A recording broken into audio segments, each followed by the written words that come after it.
Hello, and welcome to the Energy Trading and Risk Management Training on the History of Natural Gas Regulations. This course will walk us through the evolution of the natural gas regulations in the United States.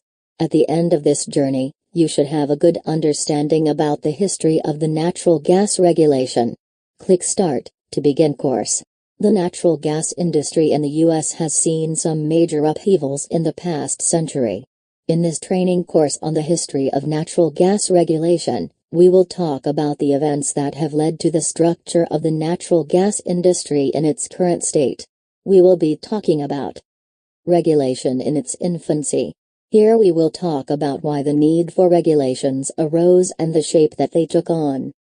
Federal regulatory intervention.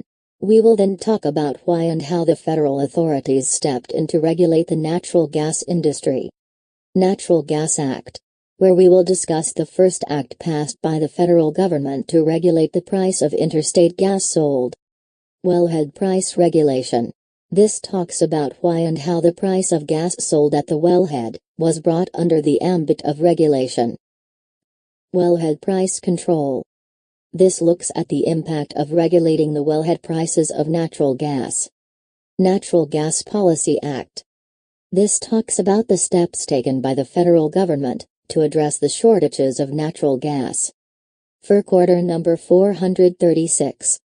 This is the FERC order where the interstate pipelines were voluntarily asked to restrict themselves to provide transportation services only. And finally, we talk about the FERC Order Number 636, which is also called the Final Restructuring Rule. FERC Order Number 436 did not make it a requirement for the interstate pipelines to move away from selling gas and only offer transportation services. Seeing that all the major pipelines opted to move away from selling gas and only offer transportation services, FERC issued Order Number 636 in April 1992. This order mandated all the interstate pipeline to only offer transportation services and not sell natural gas. This order ensured a level playing field for all entities involved in the purchase and sale of natural gas and did not give any advantage to entities owning pipeline infrastructure. Following the mandate of FERC Order 636, the interstate pipelines that were involved in transportation as well as sale of natural gas were broken up into two separate entities. One entity was only involved in the transportation of natural gas, and the other entity was involved in the sale of natural gas. To ensure that the newly created entity, involved in the sale of natural gas, did not get any undue advantage, the order required that the newly created entity was treated as arm's-length affiliate.